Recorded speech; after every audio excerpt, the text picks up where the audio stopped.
Dear students, আসসালামু আলাইকুম। কেমন আছো তোমরা? আমি আজকে ক্লাস নিব সপ্তম শ্রেণীর আনসিন প্যাসেজ, মডেল কোশ্চেন 4 এর আনসিন প্যাসেজ। ঠিক আছে, এখানে দুটো তোমাদের আনসিন প্যাসেজ দেওয়া থাকবে। একটা থেকে হচ্ছে ইনফরমেশন, মানে হচ্ছে গ্যাপে ইনফরমেশন বসাতে হবে এবং হচ্ছে ট্রু ফলস করতে হবে আর কি।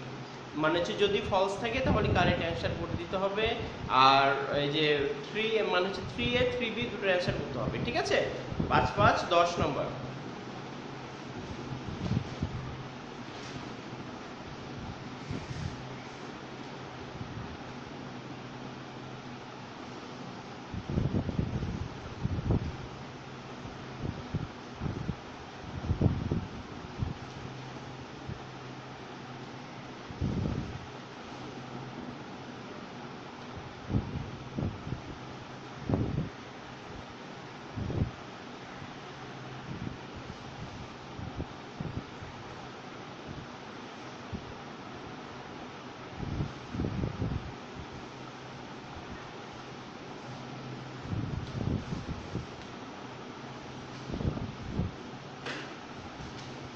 আমি তোমাদের রিডিং করে দিচ্ছি, দেখো। 488 পেজ, মানে মডেল কোশ্চেন 4 এর unseen passage. Begum Sufia Kamal, a poet, social activist, feminist, was born on 20 June 1911 in a landowning family of Shahestabad in Barishal। মানে হচ্ছে পোয়েট মানে হচ্ছে কবি, সোশ্যাল অ্যাক্টিভিস্ট মানে সমাজকর্মী, এবং ফেমিনিস্ট মানে হচ্ছে নারীবাদী। মানে হচ্ছে 20 জুন 1911 সালে জমিদার ফ্যামিলিতে জন্মগ্রহণ। He was the daughter of Abdul Bari and a lawyer and হচ্ছে সাবেরা বানু। মানে তার বাবা হচ্ছে লয়ার এবং তার মা হচ্ছে Sabera Banu. In accordance with aristocratic social practice of the time, Begum Sufia Kamal was given education at home। মানে হচ্ছে বেগম সুফিয়া কামালকে বাড়িতেই শিক্ষা দেওয়া হয়। She learned Urdu, Arabic and Persian from family tutors। মানে হচ্ছে বাসায় যে পড়াতে আসে ওই টিউটরের কাছ থেকে তিনি এই ভাষাগুলো শিখেন।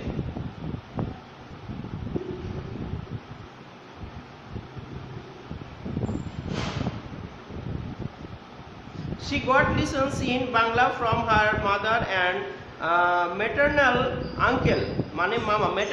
প্যাটার্নাল আঙ্কেল মানে চাচা, আর ম্যাটার্নাল আঙ্কেল মানে মামা।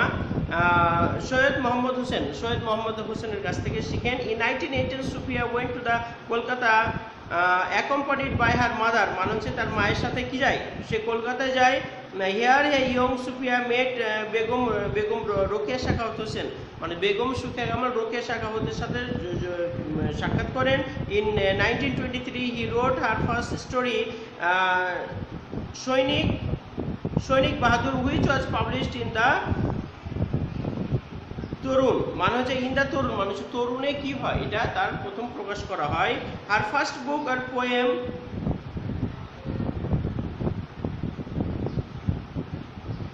সাজের মায়া was published from Kolkata in 1938। Kazi Nazrul Islam wrote the foreword। মানে হচ্ছে এটার ফরওয়ার্ড কে লেখেন, মুখপাঙ্গ লেখেন কাজী নজরুল ইসলাম। রবীন্দ্রনাথ ঠাকুর also read the book and praised her highly, এবং তার খুব প্রশংসা করে।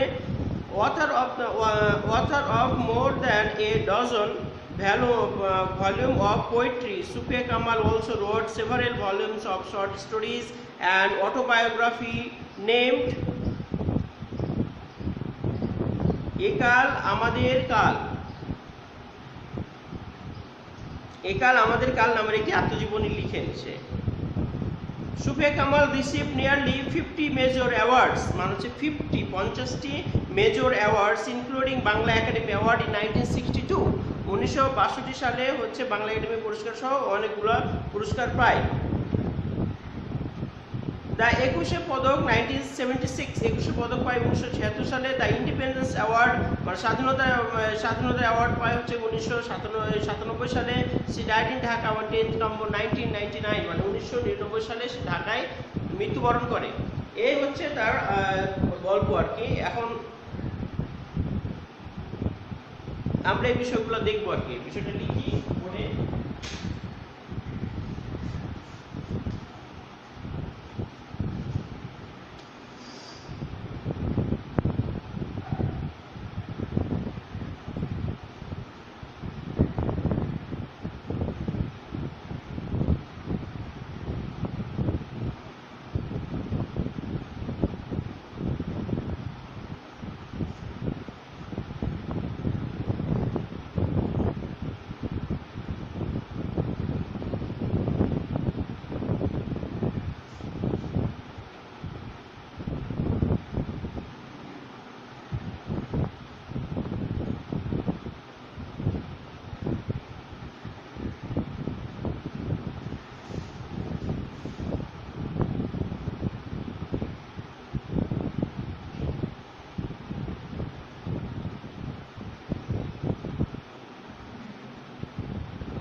হচ্ছে বিষয়। এখন আমরা দেখি বেগম সুফিয়া কামাল, এটা হচ্ছে হু পাওয়ার কে, বেগম সুফিয়া কামাল, এটা হচ্ছে বর্ন মানুষ জন্মগ্রহণ করে, অ্যাক্টিভিটি মানে হচ্ছে হু পাওয়ার কে, এটা হচ্ছে, আর হচ্ছে ইভেন্ট এবং অ্যাক্টিভিটি মানে বিষয় এবং কি কি কি কাজ করেছে সেটা। ইয়ার অ্যান্ড ওয়েন বছর এবং কখন, এবং হচ্ছে প্লেস এবং ওয়ার কোথায়। বেগম সুফিয়া কামাল এই যে নাম, জন্মগ্রহণ করে, জন্মগ্রহণ করে, ইয়ার হচ্ছে 1911 সালে, কোথায়, এবং হচ্ছে প্লেস এবং ওয়ার কোথায়, কোথায় জন্মগ্রহণ করে। এখানে আছে হচ্ছে, এখানে আছে দেখো এই লাইনটা আছে, Begum Sufia Kamal a poet, social activist, feminist was born in 12 January 1911 land owning family of Shaistabad in Barisal. তাহলে এখানে কি হবে, এই যে দেখো শায়েস্তাবাদ ইন বরিশাল।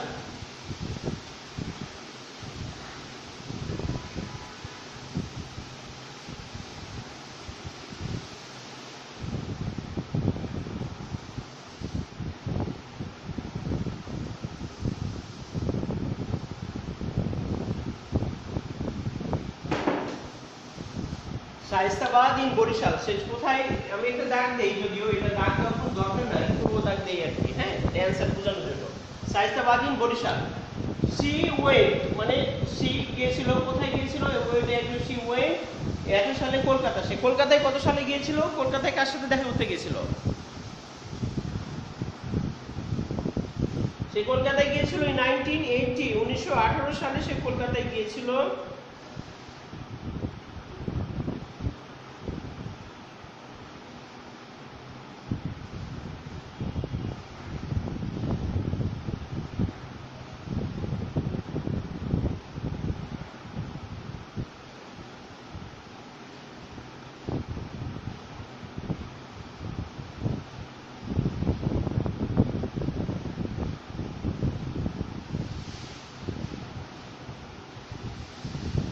কি হবে, ইন 1918 মানে হচ্ছে 1918 সালে Sufia went to the Kolkata accompanied by her mother, তার মায়ের সাথে করে সে কলকাতায় যায়, কত সালে, 1918 না 1918 সালে। তাহলে এখানে কি হবে, 1918 সালে, ঠিক আছে।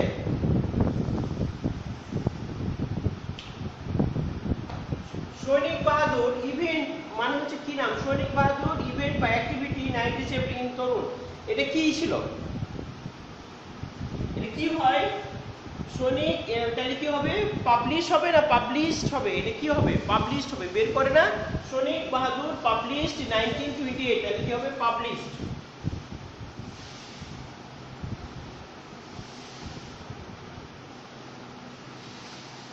সৈনিক বাহাদুর পাবলিশড 1923 ইন দা তরুণ। সাজের মায়া পাবলিশড, সাজের মায়া পাবলিশড করা হয় কত সালে,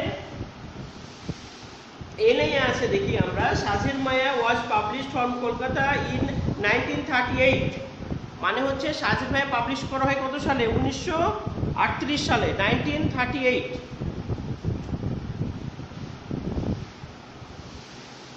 1938 সালে সাজের মায়া পাবলিশ করা হয়। বেগম সুফিয়া কামাল ড্যাশ 1962, তাহলে এখানে কি হবে, এখানে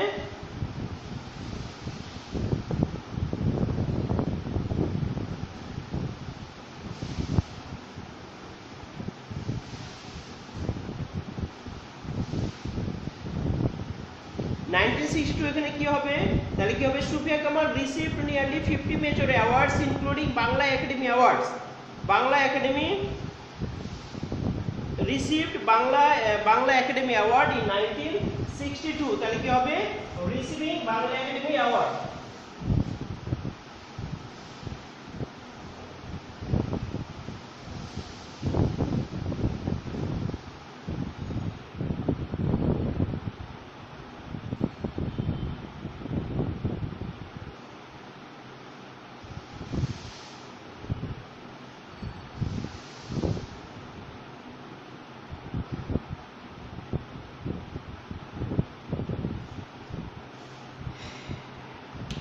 এই হচ্ছে আজকের আলোচনা, মানে হচ্ছে হু বা ওয়াট দিয়ে আমরা কি বুঝি, কে বা কি করে, কে বা কি, এটা বুঝাবে। আর ইভেন্ট এবং অ্যাক্টিভিটি, ইভেন্ট মানে হচ্ছে ঘটনা এবং অ্যাক্টিভিটি মানে কি কি কাজ করে, এই দুইটাই হবে এই ঘরের মধ্যে। ইয়ার এবং ওয়ের মানে হচ্ছে, ইয়ার মানে হচ্ছে বছর আর কি, এবং হচ্ছে কখন, কখন করে মানে এটা সাল আসবে এবং হচ্ছে সময় আসবে। এবং প্লেস এবং ওয়ার, প্লেস মানে হচ্ছে স্থান, কোথায়, ঠিক আছে, প্লেস মানে হচ্ছে স্থান এবং সে কোথায় করে এটা আসবে, ঠিক আছে। এখন দেখি বেগম সুফিয়া কামাল, ঠিক আছে। এখন আমরা এখানে কয়টা উত্তর পেলাম, একটা, দুইটা, তিনটা, চারটা, পাঁচটা। আমরা কিন্তু পাঁচটা অ্যান্সার পেয়ে গিয়েছি, ঠিক আছে। পাঁচটায় কত নম্বর, পাঁচটায় 5 নম্বর, ঠিক আছে। তাহলে বেগম সুফিয়া কামাল বর্ন ইয়ার 1911 সালে জন্মগ্রহণ করে। প্লেস হচ্ছে কোথায়, শায়েস্তাবাদ ইন বরিশাল। আবার হচ্ছে সি ওয়েন্ট 1918 কলকাতা, সে কলকাতায় কত সালে তার মায়ের সাথে আসে, 1918 সালে। সৈনিক বাহাদুর প্রকাশিত হয় 1923 সালে ইন তরুণ, তরুণ পত্রিকার মাধ্যমে তার এটা প্রকাশ পায়। সাজের মায়া পাবলিকেশন 1938, মানে হচ্ছে এটা পাবলিকেশন কত করা হয়, 1938 সালে। Begum Sufia Kamal receive Bangla Academy Award in 1962, মানে বেগম সুফিয়া কামাল বাংলা একাডেমি অ্যাওয়ার্ড পায় কত সালে, 1962 সালে, ঠিক আছে। আচ্ছা,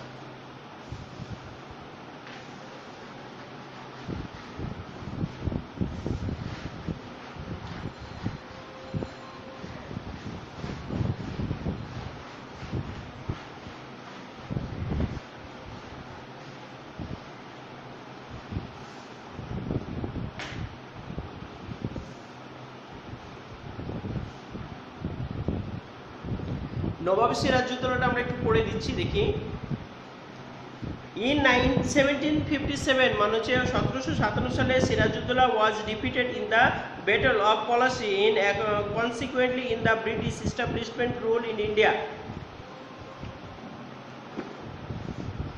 সেটা কি হয়, 1917 সালে সিরাজউদ্দৌলা পলাশি যুদ্ধে পরাজিত হয় এবং হচ্ছে ফলশ্রুতিতে ব্রিটিশরা কি হয়, প্রতিষ্ঠিত হয়। আফটার 190 ইয়ার্স, মানে হচ্ছে 190 বছর পরে, India and Pakistan came into being a independent state, মানে হচ্ছে দুইটা স্বাধীন রাষ্ট্রে পরিণত হয়। During the long period of time lords of movement wait on, মানে হচ্ছে অনেক আন্দোলন হয়, এর মধ্যে অনেক আন্দোলন হয়ে গিয়েছে। ইন 1763, 1763 সালে Mir Qasim tried to bring back freedom but failed, মানে হচ্ছে সে স্বাধীনতা আনতে চায় কিন্তু সে ব্যর্থ হয়। 1765 Robert Clive became the government of Bangla for the second time. The directly made arrangement to be the rule of Bangla and made the Nawab powerless, মানে হচ্ছে কি এখানে সে দ্বিতীয়বার রাজা হিসাবে আসে এবং কি রাজা কি করে এবং সে শক্তিমুক্ত করে। In 1786 Lord Cornwallis was appointed the governor of Bangla, এটাকে লর্ড কর্নওয়ালিস বাংলা নবাব হিসাবে আসে। He tried to make settlement of the land with the zamindars, মানে হচ্ছে জমিদার হিসেবে, মানে হচ্ছে সেটেলমেন্ট করে কি সবগুলোকে তাদের নিজের আওতায় নিয়ে আসে। In 1770s Bangla full went to the under British rule through regulation act of the British parliament, British পার্লামেন্টে কি সবগুলোকে তাদের নিজের আয়ত্তের মধ্যে নিয়ে আসে। Then many governors came to the India, মানে হচ্ছে মেনি গভর্নর্স কি ইন্ডিয়ায় আসে and brought the whole subcontinent under their rule, মানে হচ্ছে সমস্ত উপমহাদেশকে তাদের, কন্টিনেন্ট মানে উপমহাদেশকে তাদের আন্ডারে নিয়ে আসে। In 1856 the great sepoy mutiny look place, look হবে না তো টুক প্লেস, মানে হচ্ছে ঘটার, লুক প্লেস দেওয়া আছে তো এটা হবে took place, but ended in smoke, মানে হচ্ছে কি তার ধরে, কিন্তু স্মোক মানে কি ধোঁয়াশার মধ্যে থেকে যায়, স্মোক মানে কি ধোঁয়াশার মধ্যেই থেকে যায়। ব্যর্থতায় মানে হচ্ছে কি এটা হচ্ছে smoke, took place but smoke মানে হচ্ছে কি এন্ডেড ইন স্মোক মানে হচ্ছে কি পরাজিত হয়। In 1858 the British government took the administration of the Indian directly, মানে হচ্ছে ইন্ডিয়াতে কি হয় তারা সরাসরি ক্ষমতায় আসে। At is the Muslim and the Hindu realize that they had to had to proceed on the planned way to the achieve the independence মানে হচ্ছে কি আমাদের স্বাধীনতা অর্জন করতে হবে following the way of 1885 Indian national Congress was form মানে হচ্ছে এখানে ইন্ডিয়ান কংগ্রেস গঠন করা হয় অন ডিসেম্বর 1906 মানে হচ্ছে 1906 সালের 31 December all India Muslim League was form since then both the parties jointly marched on independence মানে হচ্ছে কি সবাই একসাথে স্বাধীনতার লক্ষ্যে অগ্রসর হতে থাকে মার্চ মানে হচ্ছে অগ্রসর হওয়া স্বাধীনতার জন্য অগ্রসর হতে থাকে ঠিক আছে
এটা আমি আর লিখলাম না আমি তোমাদের অ্যান্সার আমি বলে দিচ্ছি lords of movement occur during the British lords of movement occur during the British regime মানে হচ্ছে কি ব্রিটিশের আমলের অনেক ধরনের মুভমেন্ট সংঘটিত হয় এটা হবে true TRUE true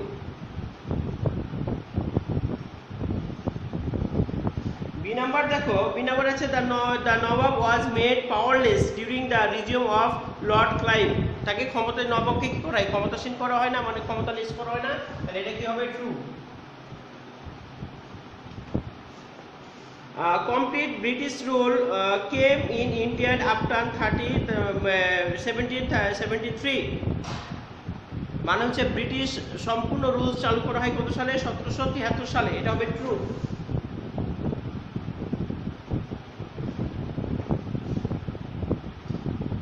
The British government began to rule India directly from 1885 এটা হবে false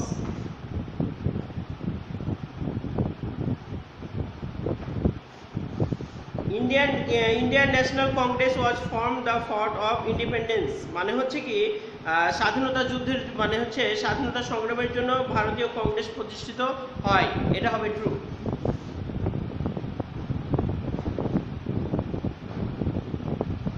ঠিক আছে আমরা চারটা ট্রু পেলাম আর একটা ফলস পেলাম ঠিক আছে আজকে ক্লাস এ পর্যন্তই আল্লাহ হাফেজ ভালো থাকবে সুস্থ থাকবে আগামী ক্লাসে দেখা হবে ইনশাআল্লাহ